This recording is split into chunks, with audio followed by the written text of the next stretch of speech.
Her triumphs, I took a group of women that didn't believe in themselves, and I just believed in them. Her trials, I never wanted to go to practice. I was losing a ton of weight. Her story, I just put my faith in God and just trusted the system. Her why.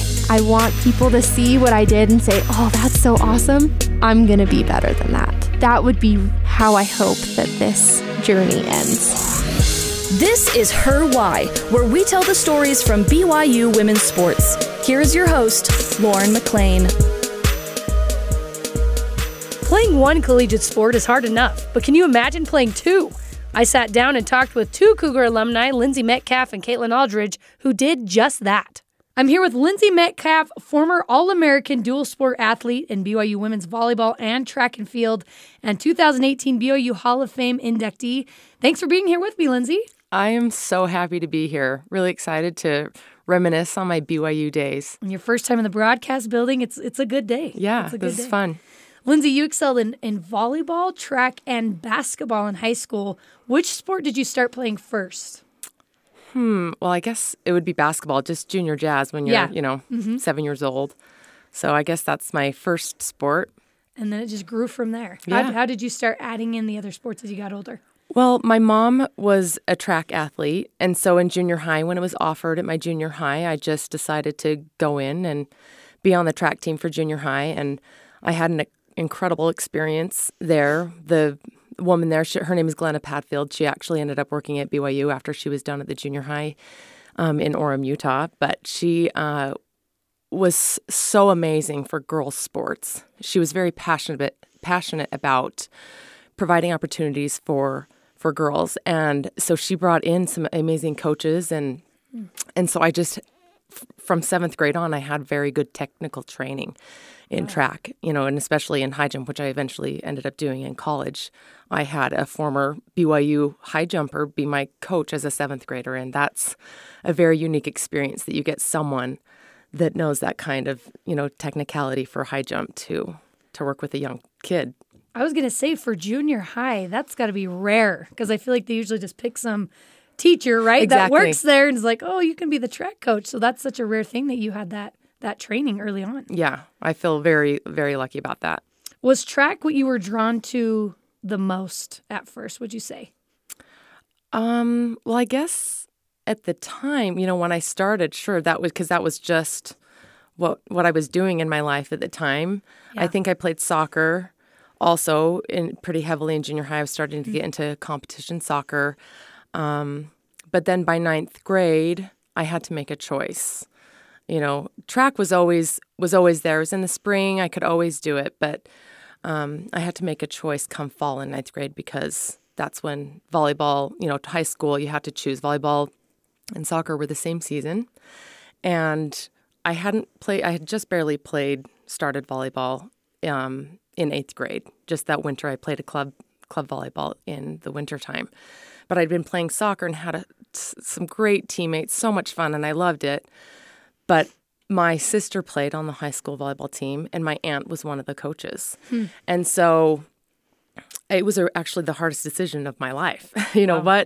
What do I do, volleyball or soccer? And I ultimately chose volleyball, and I'm very happy that I did. I think I'm better suited for that sport, but it all worked out. When did playing collegiate sports become a goal for you?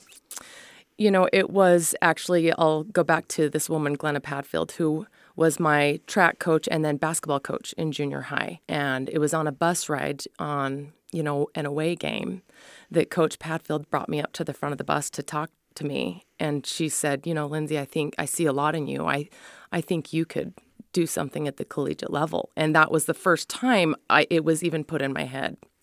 And so it was that moment on a bus with Coach Padfield that then became a goal of mine to do something in college. So Coach Padfield has been one of the most influential leaders, you would say, sports-wise in your life. Absolutely. Incredible. And your cousin is BYU volleyball legend Olympian Amy Gant, is that right? Yeah.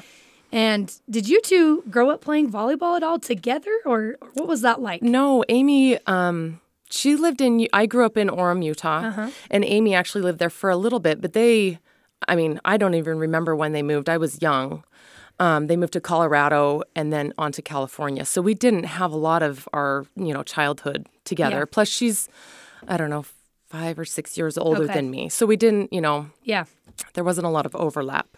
But I do remember when she got to BYU attending some of her games, and I was very proud to be, call her my cousin. Oh my goodness, I'm sure. Did that influence your choice to play volleyball at all, seeing Amy have so much success? Yeah, watching her, and I could ask her questions as I Yeah. started to go through the recruiting process and, actually just choosing what position I wanted to do. She was, helped me, understand, different positions and what it means and, the work it takes at different positions. And she was definitely a mentor in that area. When did you realize I can do volleyball and track at the collegiate level? When did you realize that? It wasn't until after I started college. I loved volleyball so much. It will always be my favorite sport. I just have such a deep love for the game. But I loved being a 3-sport athlete in high school. That's where all my friends were, and I just really loved that. But volleyball is what was my calling, I felt. And so that's what I was just going to do. I was going to hang up the track spikes and just do volleyball. But after my freshman year, I took a redshirt. I actually had shoulder surgery my senior year of high school, right after my high school season. I heard it during the summertime before my senior year. I was playing with the youth national team, and I injured it, and I couldn't really use my shoulder that whole high school season. But so I had surgery immediately after. I had to forego my basketball season. But then it was a lot of rehabbing. The shoulder is just such a tricky joint to rehab. So I redshirted that first year of college, and I really missed high jumping. I really missed track. I was not expecting that, but I missed it so much. So that next, so I played that volleyball season my sophomore year, my redshirt freshman year. And after that was done, I just had such a longing for high jump. It had been too long since I'd done it. So I approached Craig Poole, the head women's track and field coach at the time, and said, "Can I high jump for you?" And he I barely could finish the sentence, and he was like, "Yes, please. Yes, we need you." Oh my goodness. That's incredible. how it happened. So basically, because of your injury, you were able to play track and field because of your shoulder rehabbing. Is that right? Yes. Because otherwise, do you think you would have even gave it a shot? That I've never really thought about it, but you're probably right. Had I never hurt my shoulder, I probably would have just gotten right into the program and been able to really take off from there. My shoulder was never as powerful as it was before the surgery. So I do wonder if I would have just had so much fulfillment from, those first 2 years of volleyball, maybe I just wouldn't even have considered track. What was it like transitioning from volleyball to track and field? Like your mindset, your body, was it difficult or not as much as you think? Sure, yeah. The track girls, they had the benefit of training all fall. While I was grateful at times that I didn't have to do the fall training because it sounded torturous doing stadiums in the football stadium and just, different practices. I didn't have that kind of training, but we did try to, with the weight program and different, agility things, I tried to make it so that it would complement both sports, and my coaches and the coaches in the weight room and helped me with that as well. You mentioned that volleyball is your number one sport. It's your love. But then as you came to college, you really missed high jumping. So did you focus on one sport more than the other when you were doing both? Volleyball always took priority.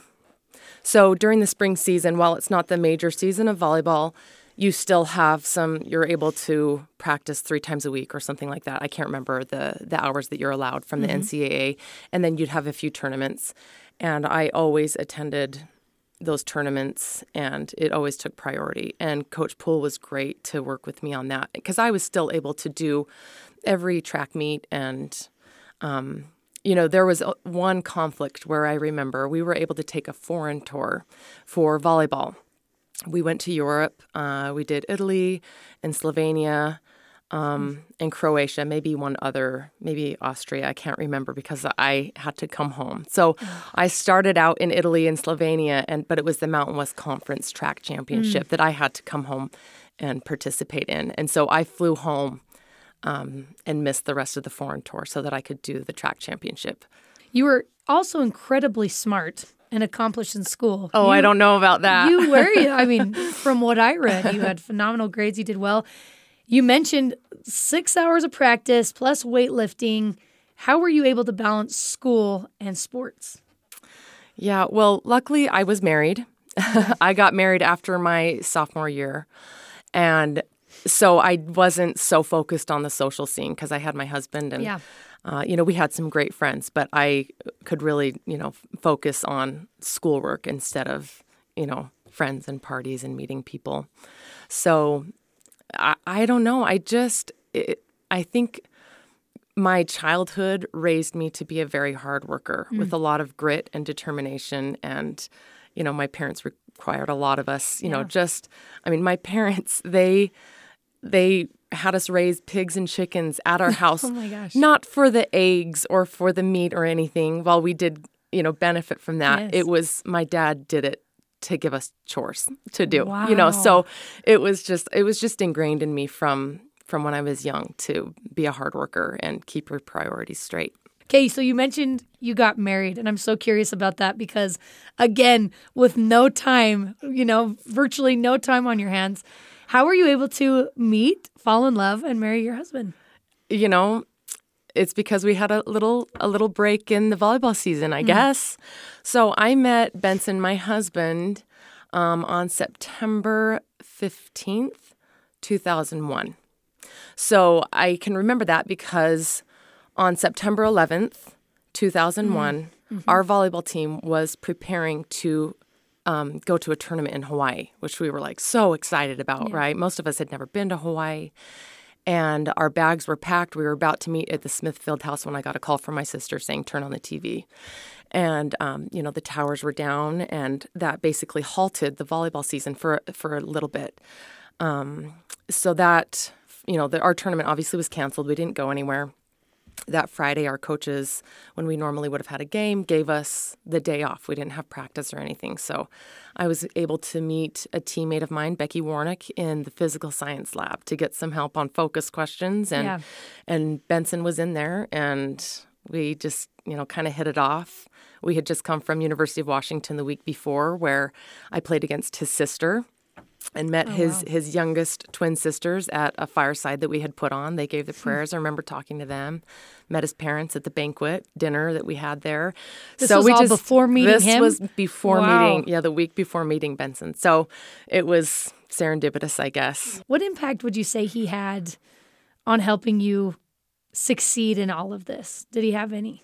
For sure. He was my supporter, the shoulder I could cry on when times are tough, because it's not always perfect. Yeah. There's definitely some, digging and trials that you have to go through as you're, going through, any sort of sport. And it was hard for him because I traveled all year long. Yeah. Volleyball season started beginning of August. Track season started in January. Volleyball went till December. Then track started in January and went until June. When I went in 2004, when I went to the Olympic trials, that took the trials were in July. So it was all year. I had about 3 weeks off in 2004. So I know that was hard for him, but he definitely supported me and was proud of me. Yeah. And you made it through. Yeah. Man, it just sounds like you had so much on your plate. Did you ever get a little burned out of doing both sports? I think my body burned out a little bit. Yeah. I had a stress fracture in 2003. No, it was 2002. It was that, I had a boot on before my wedding, actually. Luckily got it off before the wedding. And just some other, tendinitis type things.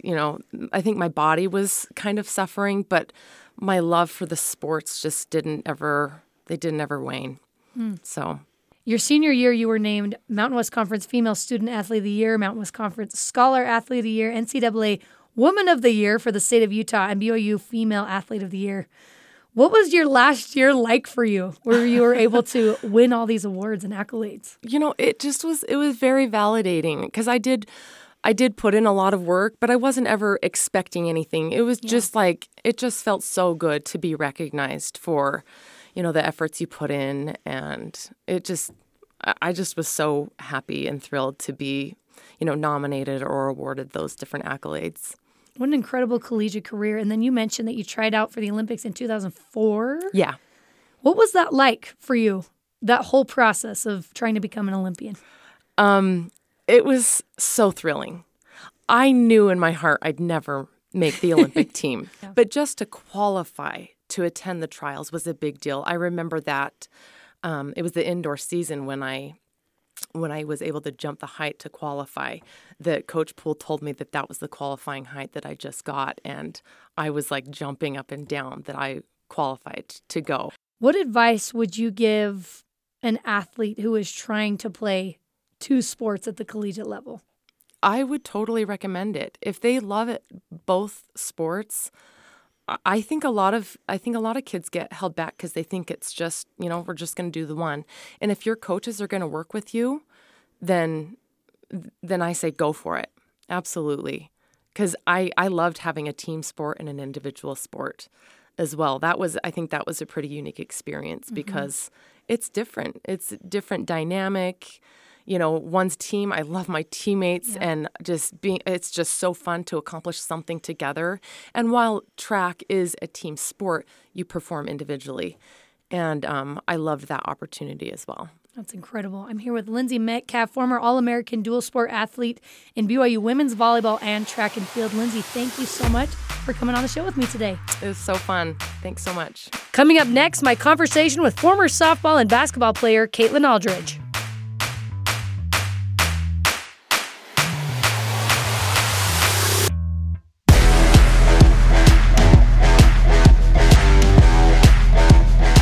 With Caitlyn Alldredge, star third baseman for the BYU softball team from 2015 to 2018. Then, believe it or not, star BYU basketball player from 2018 to 2019. Caitlyn, thanks so much for coming on with me. Of course. Thanks for having me. Super stoked. Well, you're just an incredible athlete. You were so much fun to watch during your career and to cover. But I want to know, what was your favorite sport when you were growing up?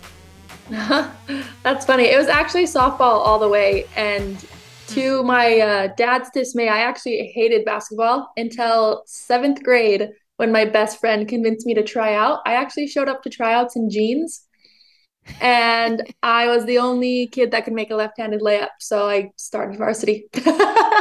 No way. Oh my gosh, that's hilarious. So did your love grow, I'm assuming, for basketball after that? Yes, it did. But softball is definitely... I started that when I was like 3, t-ball all the way up, and I never stopped. And my older brother was big into baseball, so it was just kind of a family thing at that point. Your older brother who played for Utah, we'll get to that a little bit later. You had an incredible high school softball and basketball career. Were you getting recruited to colleges for both sports? Yeah, I was a little bit for basketball, but not as much. I played a lot of competitive travel softball and not as much for basketball. So I don't know. And I committed to softball pretty young. So basketball, I got a little bit, but softball definitely more. Both your parents went to the University of Utah. Your brother played baseball there. How did BYU get to you, Caitlyn? It's actually kind of funny. So I had 2 teammates who also played for BYU on my travel ball team, McKenna Bull and Lauren Bell. They both committed to BYU, and that's when it kind of got on my radar, and Coach Eakin had started coming to our games. And that was actually my last 2 schools to pick between, was the University of Utah and BYU. But the tradition at BYU was just like so far beyond that I was like, I got to go there. They win. They have fun. It's, the best. McKenna Bull and Lauren Bell are also incredible athletes. So that's so much fun that you had friends that were going there as well. So did your family give you a hard time, though, when you chose BYU over the University of Utah? Oh yeah, they teased me like crazy. And my brother, he would come to my games, but he would always wear his Utah gear under just like a black or like a plain blue shirt. He would not wear a Y. And oh, I got teased ruthlessly. I'm sure. And I don't blame him, to be honest. I don't blame him if the situation were reversed. So you come to BYU for softball. You have an incredible 4-year career, win championships. Then after your 4 years of softball, you try out for the basketball team. What led you to do that? It was kind of just like a pipe dream. When I was in high school, I had tried to convince Eakin and Coach Judkins to let me do both in college, but neither one was up for it. So I, put my whole heart into softball. And then as my career was coming to an end, I knew it was going to take me 5 years to graduate. And so I was like, why not go see if I can just be a practice player for the basketball team just to have fun my 5th year when I'm in school but not working yet. And they let me come try out actually, and I made the practice squad, and within a couple of months I had worked my way up into the team and eventually a starter. It was kind of crazy. That's such an incredible story. What did your family think when you told them you were going to try out for the basketball team after 4 years of softball?